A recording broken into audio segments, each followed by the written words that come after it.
অবশেষে ইসলামাবাদের শান্তির সংলাপে যুক্তরাষ্ট্র ইরান আলোচনায় ইরানের 4 রেড লাইন। কোন সব শর্তে আটকে আছে অগ্রগতি? ইরানে টনের পর টন বোমা ফেলেও কেন স্বস্তিতে নেই যুক্তরাষ্ট্র? তেহরানের কৌশলে কিভাবে ধরা খাচ্ছে মার্কিনীরা? মার্কিন বিমানের জমদূত তেহরানের হাতে, আমেরিকার গোয়েন্দা রিপোর্টে তোলপাড়। রাশিয়ার পর এবার চীনকেও কি পাশে পাচ্ছে ইরান? আশঙ্কা আর অনিশ্চয়তার ধোঁয়াশা ঠেলে পাকিস্তানের ইসলামাবাদে বৈঠকে বসলেন যুক্তরাষ্ট্র আর ইরানের প্রতিনিধিরা। উদ্দেশ্য ইরান যুদ্ধের অবসান আর স্থায়ী যুদ্ধবিরতি। এর আগে দুপক্ষেরই আলাদা বৈঠক হয়েছে পাকিস্তানের প্রধানমন্ত্রী শাহবাজ শরীফের সাথে। বিভিন্ন দেশে বাজেয়াপ্ত ইরানের সম্পদে নিষেধাজ্ঞা প্রত্যাহার, হরমুজ প্রণালীতে তেহরানের অধিকারের স্বীকৃতি সহ 4টি রেড লাইন পাকিস্তানের কাছে হস্তান্তর করেছে ইরান। কে হাসবে শেষ হাসি? গুরুত্ব পাবে কি ছাড় দেওয়ার মানসিকতা? ঐতিহাসিক নজির গড়তে পারবে কি ইসলামাবাদ? মধ্যপ্রাচ্যে শান্তি ফেরাতে মোড় ঘোরানোর এক পদক্ষেপ। পাকিস্তানের মাটিতে নজিরবিহীন এক বৈঠকের ঘটনাস্থল ইসলামাবাদ। কাটতে শুরু করেছে প্রায় গোটা মধ্যপ্রাচ্যকে ছেয়ে ফেলা হতাশার কালো মেঘ। শান্তিকামীদের আশা উকি দেবে প্রত্যাশিত শান্তির উজ্জ্বল সূর্য, ফুটবে শান্তির ফুল। সুযোগ বুঝে শর্তে অটুট থেকে সমাধান আদায়ের জোর তৎপরতায় ব্যস্ত যুক্তরাষ্ট্র আর ইরানের প্রতিনিধিরা। এমন অবস্থায় দুই পক্ষের পাল্টাপাল্টি শর্তের দূরত্ব কমিয়ে সুখবর দিতে পারবে কি পাকিস্তান? কারা হাসবে শেষ হাসি? ঐতিহাসিক নজির গড়তে পারবে কি ইসলামাবাদ? শনিবার শুরু হওয়া শান্তি আলোচনায় ইরানকে নেতৃত্ব দিচ্ছেন দেশটির পার্লামেন্টের স্পিকার বাগের গালিবাফ। যুক্তরাষ্ট্রের পক্ষ থেকে নেতৃত্বে আছেন দেশটির ভাইস প্রেসিডেন্ট জেডি ভ্যান্স। এছাড়া উপস্থিত আছে পাকিস্তান, ইরান ও যুক্তরাষ্ট্রের প্রায় শতাধিক শীর্ষ নেতা। বৈঠকে উঠে এসেছে শর্ত আর দাবি দেওয়া, অপেক্ষা আর উৎকণ্ঠা। যুক্তরাষ্ট্র ইরানের প্রতিনিধিরা মুখোমুখি বসার আগে আলাদা বৈঠক হয়েছে পাকিস্তানের প্রধানমন্ত্রী শাহবাজ শরীফের সাথে। মার্কিন ভাইস প্রেসিডেন্ট জেডি ভ্যান্স ও ইরানের প্রতিনিধিদের আলাদা সাক্ষাতে আলোচনা হয়েছে মূলত মধ্যপ্রাচ্যে স্থিতিশীল পরিস্থিতি ফিরিয়ে আনার কূটনৈতিক সমাধান নিয়ে। আলোচনাকে দীর্ঘায়িত না করে একদিনই শেষ করার প্রত্যাশা জানিয়েছেন ইরানের প্রতিনিধিরা। লেবানন সহ মধ্যপ্রাচ্যের দেশে দেশে ইসরায়েলের আগ্রাসন বন্ধ করে যুদ্ধবিরতি কার্যকর, হরমুজ প্রণালীতে তেহরানের অধিকারের স্বীকৃতি, বিশ্বের বিভিন্ন দেশে বাজেয়াপ্ত সম্পদের ওপর থেকে নিষেধাজ্ঞা প্রত্যাহার সহ বেশ কিছু শর্ত পাকিস্তানের কাছে হস্তান্তর করেছে ইরান। শান্তি আলোচনায় বসার আগে তেহরানের শর্ত মেনে কাতার ও বিভিন্ন ব্যাংকে বাজেয়াপ্ত ইরানের 6 বিলিয়ন মার্কিন ডলার ছেড়ে দিতে রাজি হয়েছে ওয়াশিংটন। ইরানের তাসনিম নিউজ আর ব্রিটিশ গণমাধ্যম রয়টার্স এমন খবর দিলেও অস্বীকার করেছে হোয়াইট হাউস। নাম প্রকাশে অনিচ্ছুক যুক্তরাষ্ট্রের কর্মকর্তারা বলছেন, হরমুজ প্রণালীতে নিরাপদ চলাচল নিশ্চিত হলেই কেবল কাতারের বাজেয়াপ্ত ইরানের 6 বিলিয়ন মার্কিন ডলার হস্তান্তরের বিষয়ে সিদ্ধান্ত হবে। 2018 সালে বাজেয়াপ্ত করা এই অর্থ 2023 সালে ছেড়ে দেওয়ার কথা থাকলেও শেষ মুহূর্তে তা আর হতে দেয়নি ওয়াশিংটন। এদিকে যুদ্ধবিরতির আলোচনার মধ্যেই লেবাননে হামলা অব্যাহত রেখেছে ইসরায়েল। শনিবার অন্তত 10 জন সহ গত 3 দিনে 350-এর বেশি বাসিন্দাকে হত্যা করেছে নেতানিয়াহু বাহিনী। যুদ্ধবিরতি নিয়ে নেতানিয়াহু সরকার খুব আগ্রহ না দেখালেও আগামী মঙ্গলবার লেবানন সরকারের সাথে আলোচনায় বসতে যাচ্ছে ইসরায়েল। অবশ্য ইরানের সমর্থনপুষ্ট সশস্ত্র গোষ্ঠী হিজবুল্লাহর বিষয়ে কোনো ছাড় হবে না বলে স্পষ্ট জানিয়েছে তেল আবিব। এদিকে ইরানে চাপিয়ে দেওয়া সহিংসতা আর রক্তপাত বন্ধ করে শান্তি ফেরানোর আশায় পাকিস্তানে বৈঠক শুরু হলেও কূটনৈতিক এই প্রক্রিয়া ঘিরে আছে সন্দেহ আর অনিশ্চয়তার জাল। ইরানের parliament speaker Mohammad Bagher Ghalibaf জানিয়ে দিয়েছেন, সংলাপে যুদ্ধ সমাপ্তির সদিচ্ছা থাকলেও যুক্তরাষ্ট্রের উপর বিন্দুমাত্র বিশ্বাস নেই তেহরানের। ইরানের সর্বোচ্চ ধর্মীয় নেতা মোস্তফা খামেনির বিশেষ বার্তায়ও একই সুর। বলছেন, যুদ্ধবিরতি চললেও মার্কিন সাম্রাজ্যবাদের পতন সবার কাছে স্পষ্ট হয়ে গেছে। হিজল জুবারের ডেস্ক রিপোর্টে বিস্তারিত। ইরান যুক্তরাষ্ট্র যুদ্ধ অবসানের লক্ষ্যে পাকিস্তানের রাজধানী ইসলামাবাদে আয়োজিত শান্তি আলোচনা থেকে কি ফল আসে সেদিকেই তাকিয়ে আছে সারা বিশ্ব। এরই মাঝে এই আলোচনায় ইরানের প্রধান আলোচক parliament speaker Mohammad Bagher Ghalibaf বলেছেন, আমেরিকার সঙ্গে যুদ্ধের অবসানে ইরানের সদিচ্ছা আছে, কিন্তু যুক্তরাষ্ট্রের ওপর তাদের কোনো বিশ্বাস নেই। 10 এপ্রিল রাতে উচ্চ পর্যায়ের ইরানি প্রতিনিধি দল নিয়ে ইসলামাবাদে পৌঁছে এই বার্তা দেন তিনি। প্রতিনিধি দলের সদস্য হিসেবে গালিবাফের সঙ্গে পাকিস্তানে পৌঁছান ইরানের পররাষ্ট্রমন্ত্রী আব্বাস আরাকচি, সুপ্রিম ন্যাশনাল কাউন্সিলের সেক্রেটারি মোহাম্মদ বাগের জোলকাদর, ডিফেন্স কাউন্সিলের সেক্রেটারি আলী আকবর আহমদিয়ান, কেন্দ্রীয় ব্যাংকের গভর্নর আব্দুল নাসের হেম্মাতি সহ আরও কয়েক আইন প্রণেতা। ইসলামাবাদে পৌঁছে ইরানের রাষ্ট্রীয় সংবাদ মাধ্যমকে গালিবাফ বলেন, যুক্তরাষ্ট্র যদি একটি প্রকৃত চুক্তির জন্য প্রস্তুত থাকে তবে ইরানও প্রস্তুত। এরপরই ওয়াশিংটনের সঙ্গে তেহরানের পূর্ববর্তী আলোচনাগুলোর তিক্ত অভিজ্ঞতা স্মরণ করিয়ে দিয়ে গালিবাফ বলেন, দুর্ভাগ্যবশত আমেরিকানদের সঙ্গে আমাদের আলোচনার অভিজ্ঞতা সবসময়ই ব্যর্থতা এবং প্রতিশ্রুতি লঙ্ঘনের মধ্য দিয়ে শেষ হয়েছে। এদিকে চলমান যুদ্ধে দেশবাসীর জোরালো সমর্থনের ভূয়সী প্রশংসা করে ইরানের সর্বোচ্চ ধর্মীয় নেতা মুস্তাফা খামেনি এক বিশেষ বার্তায় বলেছেন, যুক্তরাষ্ট্র ও ইসরায়েলের বিরুদ্ধে যুদ্ধে ইরানের জনগণ বিজয়ী হয়েছে। মার্কিন সাম্রাজ্যবাদের পতন এখন সবার কাছে স্পষ্ট। সংবাদ সংস্থা তাসনিম নিউজ জানিয়েছে, ইসলামী বিপ্লবের নেতা আয়াতুল্লাহ আলী খামেনির শাহাদাতের 40তম দিন উপলক্ষে দেয়া মোস্তফা খামেনির ওই বার্তায় বলা হয়, স্বদেশের ভাই ও বোনেরা, দৃঢ়তার সঙ্গে বলা যায় ইরানের বীর জনতা এই যুদ্ধে চূড়ান্তভাবে বিজয়ী। এখন একটি প্রধান শক্তি হিসেবে ইসলামী প্রজাতন্ত্রের উত্থান এবং সাম্রাজ্যবাদের পতন সকলের কাছে স্পষ্ট হয়ে গেছে। চলমান যুদ্ধে মার্কিন ক্ষেপণাস্ত্রের আঘাতে মিনাবের স্কুলে প্রায় 170 শিক্ষার্থী নিহত হয়। যুদ্ধজয় প্রসঙ্গে ওই শিশুদের স্মরণ করে সর্বোচ্চ নেতা বলেন, এটি নিঃসন্দেহে এক ঐশ্বরিক আশীর্বাদ, যা আমাদের শহীদ নেতা ও অন্যান্য শহীদদের রক্ত, নির্যাতিত দেশবাসী এবং মিনাবের সেই মহতী স্কুলের ছড়ানো ফুলের বিনিময়ে আমাদের ওপর বর্ষিত হয়েছে। একটি শক্তিশালী ইরান অর্জনের লক্ষ্যে অক্লান্ত প্রচেষ্টাই হবে ওই ঐশ্বরিক আশীর্বাদের প্রতি কৃতজ্ঞতা জানানো। আমরা সামরিক বিরতির পর্যায়ে প্রবেশ করেছি বলে যদি ধরেও নেওয়া হয়, তবুও রাস্তায়, মহল্লায়, মসজিদে হাজির হতে সক্ষম প্রত্যেক নাগরিকের দায়িত্ব হলো নিজেদের অংশগ্রহণ আরও জোরালো করা।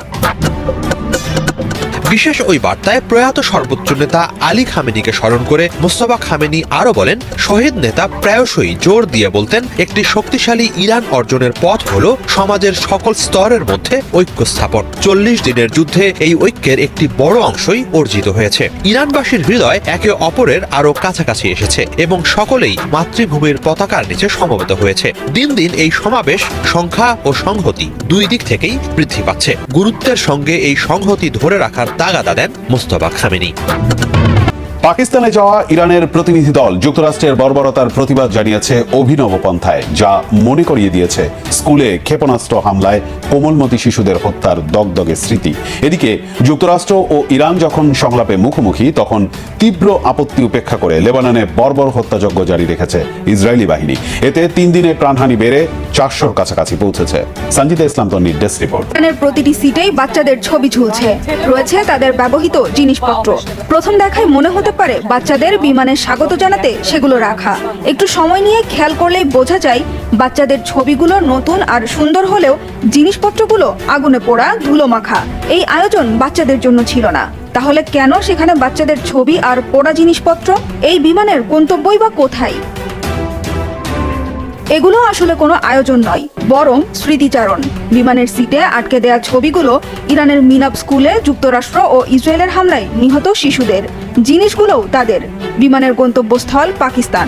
এই বিমানে চড়েই যুক্তরাষ্ট্রের প্রতিনিধি দলের সাথে স্থায়ী শান্তি আলোচনায় যোগ দিতে পাকিস্তানে পৌঁছান পররাষ্ট্রমন্ত্রী আব্বাস আরাকচি ও parliament speaker Mohammad Bagher Ghalibaf সহ ইরানের প্রতিনিধি দল। ইরানের পাশাপাশি লেবাননেও যুদ্ধ বন্ধের প্রতিশ্রুতি দিয়েছিল মধ্যস্থতাকারী পাকিস্তান, যদিও শুরু থেকেই তা মানতে নারাজ মার্কিন মিত্র ইসরায়েল। যুদ্ধবিরতি শুরুর পরই সুর পাল্টে ফেলেন মার্কিন ভাইস প্রেসিডেন্ট জেডি ভ্যান্সও। জানান, লেবাননে যুদ্ধবিরতির প্রতিশ্রুতি দেয়নি যুক্তরাষ্ট্র, তবে ইরানের অনড় অবস্থানের কারণে লেবাননের সাথে সরাসরি আলোচনায় বসার ঘোষণা দিলেও এখনো হামলা থামায়নি বর্বর ইসরায়েলি বাহিনী। প্রতিনিয়তই বাড়ছে মৃত্যুর মিছিল। সরাসরি আলোচনার আগে লেবানন যুদ্ধবিরতির আহ্বান জানালেও প্রত্যাখ্যান করেছে ইসরায়েল। যদিও চলমান আগ্রাসনের বিষয়ে প্রথমবার ফোনে কথা বলেছেন ইসরায়েল ও লেবাননের রাষ্ট্রদূত। এই আলোচনায় কোনো সুরাহা হয় কিনা সেটাই এখন দেখার বিষয়।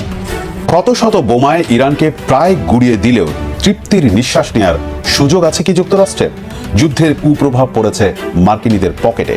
অনেকের মতে ইরানে বারুদের বোমা পড়লেও অর্থনৈতিক বোমা পড়ছে আমেরিকায়। সাম্প্রতিক তথ্য অনুযায়ী মার্চে যুক্তরাষ্ট্রে মুদ্রাস্ফীতির উত্থান হয়েছে 3.3%। এতে জ্বালানি তো বটেই, খাদ্য, বাড়ি ভাড়া সহ সবকিছুর দামই বাড়ছে লাফিয়ে লাফিয়ে, যার পেছনে ভূমিকা রেখেছে হরমুজ প্রণালীতে অচল অবস্থা আর বৈশ্বিক জ্বালানি সরবরাহে বড় ধাক্কা। এতে যুদ্ধ চালাতে প্রতিদিনই গুনতে হচ্ছে শত মিলিয়ন মার্কিন ডলার।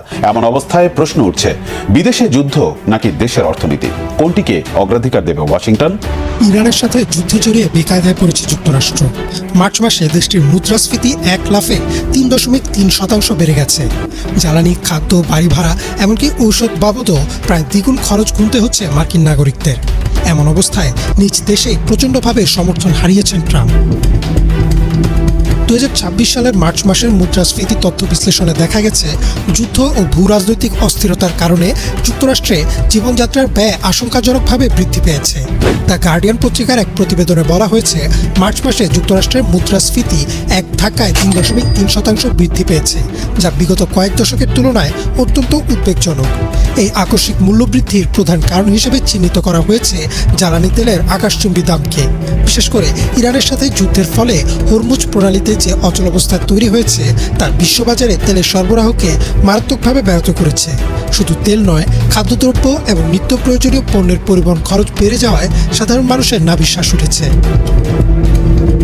ইউরোনিউজ তাদের বিশ্লেষণে উল্লেখ করেছে যে এই জ্বালানি সংকটের ফলে সৃষ্ট এনার্জি প্রাইস শক মার্কিন বাজারকে স্থবির করে দিয়েছে।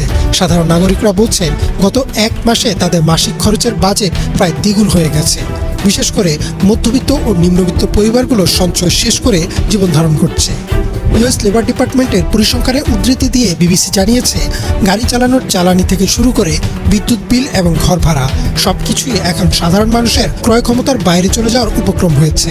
সাধারণ মানুষের মধ্যে ক্ষোভ বেড়েছে এবং তারা সরকারের যুদ্ধনীতির সমালোচনা করতে শুরু করেছে। অনেকের মতে বিদেশের মাটিতে যুদ্ধের চেয়ে দেশের অভ্যন্তরীণ অর্থনীতিকে রক্ষা করা এখন বেশি জরুরি।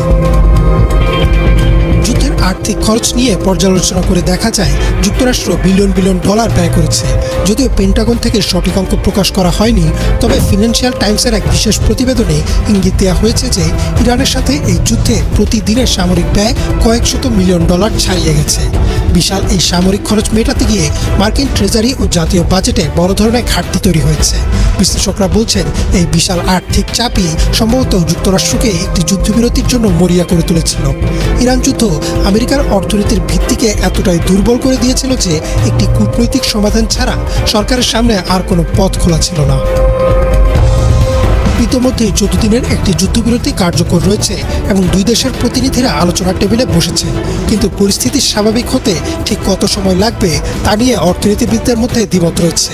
অধিকাংশ বিশেষজ্ঞ মনে করছেন যদি যুদ্ধবিরতি দীর্ঘস্থায়ী হয় এবং হরমুজ প্রণালী দিয়ে তেলের সরবরাহ পুনরায় শুরু হয়, তারপরও পরিস্থিতি স্থিতিশীল হতে অন্তত 6 মাস থেকে 1 বছর লেগে যেতে পারে। দ্য গার্ডিয়ানের মতে মুদ্রাস্ফীতি নিয়ন্ত্রণে আনতে হলে ফেডারেল রিজার্ভকে সুদের হার আরও বাড়াতে হতে পারে, যা আবার বিনিয়োগের ক্ষেত্রে নেতিবাচক প্রভাব ফেলতে পারে। তবে জ্বালানি তেলের বাজার যদি দ্রুত নিয়ন্ত্রণে না আসে, তবে মার্কিন ডলারের মান এবং মানুষের জীবনমান আরও ঝুঁকির মুখে পড়তে পারে। সব মিলিয়ে ইরান যুদ্ধ মার্কিন অর্থনীতির জন্য একটি বড় হুমকি হয়ে দাঁড়িয়েছে। যুক্তরাষ্ট্র ইরান যুদ্ধবিরতি বৈঠক নিয়ে আলোচনার মধ্যেই বিশ্বজুড়ে প্রায় তোলপাড় ফেলে দিয়েছে বিস্ফোরক এক তথ্য। মার্কিন গোয়েন্দা রিপোর্ট বলছে আমেরিকান যুদ্ধবিমানের আতঙ্ক ম্যানপ্যাড ক্ষেপণাস্ত্রের বড় চালান বেইজিং থেকে তেহরানের পথে। ধরা পড়ার ভয়ে তৃতীয় দেশের গোপন রুট ব্যবহারের প্রস্তুতিও নিয়ে রেখেছে চীন। আগামী মাসে মার্কিন প্রেসিডেন্ট ডোনাল্ড ট্রাম্পের সম্ভাব্য চীন সফরের আগে এমন অস্বস্তিকর খবরে টালমাটাল ওয়াশিংটন বেইজিং সম্পর্ক, যদিও অভিযোগ পুরোপুরি অস্বীকার করেছে বেইজিং। কয়েক সপ্তাহে একাধিক মার্কিন বিমান ধ্বংসের সফলতার পেছনে এর কোনো সম্পর্ক আছে কি? হাফিজুল ইসলামের ডেস্ক রিপোর্ট। গোপনে ইরানকে অত্যাধুনিক আকাশ প্রতিরক্ষা ব্যবস্থা পাঠানোর প্রস্তুতি নিচ্ছে চীন। তেহরান ও ওয়াশিংটনের মধ্যে সবেমাত্র শুরু হওয়া যুদ্ধবিরতি এবং পাকিস্তানে শান্তি আলোচনার ঠিক এই সময়ে পর্দার আড়ালে দানা বাঁধছে ভয়ঙ্কর উত্তেজনা। মার্কিন গোয়েন্দা সূত্রের বরাতে এমন চাঞ্চল্যকর তথ্য প্রকাশ করেছে প্রভাবশালী সংবাদ সংস্থা CNN। গোয়েন্দা রিপোর্টে দাবি করা হয় আগামী কয়েক সপ্তাহের মধ্যেই ইরানের হাতে পৌঁছাবে চীনের পাঠানো এসব মারণাস্ত্র। বেইজিং সরাসরি অস্ত্র পাঠানোর ঝুঁকি নিচ্ছে না। অস্ত্রের পরিচয় গোপন রাখতে থার্ড কান্ট্রি রুট বা তৃতীয় দেশের মাধ্যমে তেহরানে যাচ্ছে চীনা সামরিক সরঞ্জাম। আন্তর্জাতিক মহলে প্রশ্ন উঠেছে, এত গোপনীয়তার মধ্য দিয়ে ইরানকে আসলে কি ধরনের সমরাস্ত্র দিচ্ছে বেইজিং? চীনের পাঠানো সম্ভাব্য অস্ত্র হল কাঁধে রেখে ব্যবহারযোগ্য বিমান বিধ্বংসী ক্ষেপণাস্ত্র ম্যানপ্যাড। সাম্প্রতিক যুদ্ধে এই ধরনের বহনযোগ্য সমরাস্ত্র মার্কিন যুদ্ধ বিমানের জন্য হয়ে দাঁড়িয়েছিল সবচেয়ে বড় মাথা ব্যথার কারণ। আকারে ছোট হলেও শক্তিশালী এসব মিসাইল কম উচ্চতায় উড়ে যাওয়া ফাইটার জেটের জন্য মারাত্মক বিপজ্জনক। সম্প্রতি একটি মার্কিন F-15 যুদ্ধ বিমান ভূপাতিত হওয়ার ঘটনায় IRGCর দাবি নতুন ধরনের ডিফেন্স সিস্টেম ব্যবহার করেছে ইরানি বাহিনী, কিন্তু সেই সিস্টেমটি চীনের তৈরি কিনা সেটি নিশ্চিত হওয়া যায়নি। তবে বেইজিং এর পাঠানো ম্যানপ্যাড মিসাইলের চালান তেহরানে পৌঁছালে ভবিষ্যতে মার্কিন বিমান বাহিনীর জন্য ইরানি আকাশসীমা পার হওয়া অনেক কঠিন হয়ে উঠতে পারে। ইরানি তেলের উপর সবচেয়ে বেশি নির্ভরতা রয়েছে চীনের। ফলে তেহরানের সঙ্গে সম্পর্ক জোরদারে বেইজিংয়ের আগ্রহ থাকাটাই স্বাভাবিক। অনেক বিশ্লেষকের ধারণা, বন্ধু দেশ ইরানকে সামরিকভাবে শক্তিশালী করতে চাওয়ার পেছনে চীনের বাণিজ্যিক স্বার্থই বড় কারণ।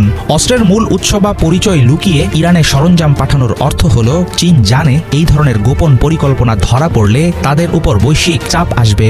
অবশ্য স্বাভাবিকভাবেই চীন এই অভিযোগকে ভিত্তিহীন বলে উড়িয়ে দিয়েছে।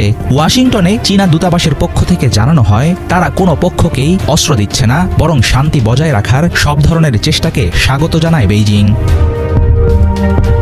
চীন কোনোভাবেই চায় না ইরানে বিদ্যমান সরকারের পতন ঘটুক কিংবা মধ্যপ্রাচ্যের এই দেশটি পুরোপুরি ভেঙে পড়ুক। অন্যদিকে আমেরিকার সাথে সরাসরি যুদ্ধে জড়ানোর কোনো ইচ্ছাও তাদের নেই। আগামী মাসের শুরুর দিকে মার্কিন প্রেসিডেন্ট ডোনাল্ড ট্রাম্পের চীন সফর যাওয়ার কথা। এমন পরিস্থিতিতে ফাঁস হওয়া গোয়েন্দা তথ্য ওয়াশিংটন ও বেইজিং এর মধ্যে তৈরি করছে বরফ শীতল আবহাওয়া। বর্তমানে রাশিয়ার কাছ থেকে গোয়েন্দা তথ্য পাচ্ছে ইরান। এখন চীনও যদি তেহরানকে সরাসরি অস্ত্র সরবরাহ শুরু করে, তাহলে মধ্যপ্রাচ্যে অসহায় হয়ে পড়বে যুক্তরাষ্ট্র। চলমান যুদ্ধবিরতি আসলে শান্তি আনবে না, বরং এই সুযোগে নিজেদের সামরিক শক্তি গুছিয়ে নিচ্ছে ইরান। পশ্চিমা অনেক বিশ্লেষকের এমন আশঙ্কা সত্যি হলে অচিরেই বিশ্ব দেখবে আরেকটি দীর্ঘমেয়াদী যুদ্ধ। এই মুহূর্তে চীনের গোপন সামরিক সহায়তা যদি নিছক গুঞ্জনের বদলে বাস্তব ঘটনা হয়ে থাকে, তবে মধ্যপ্রাচ্যের সাময়িক শান্তি যে কোনো সময় রূপ নিতে পারে বড় ধরনের বিস্ফোরণে। এই ছিল আজকের মতো। সাথে থাকায় ধন্যবাদ।